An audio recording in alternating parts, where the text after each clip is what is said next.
பாரதிய ஜனதா கட்சி தமிழ்நாட்டில் வேறு லெவலில் வந்து கால் வச்சுருக்கு. எப்படின்னு சொன்னால், அதாவது எல்லா கட்சிக்குள்ளேயும் அவங்களுடைய ஆளுங்களை பிஜேபி சேர்ந்தவர்கள், ஆர்எஸ்எஸ் சேர்ந்தவர்களை வந்து வேறு கட்சியில் மெம்பர் ஆக்கி விட்றாங்க.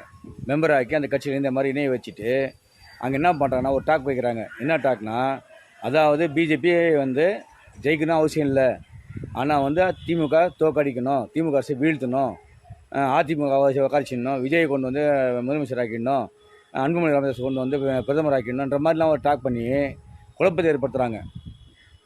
தயவு செஞ்சு திமுக மற்றும் திமுக கூட்டணி கட்சிகள் ரொம்ப உஷாராக இருக்கணும்.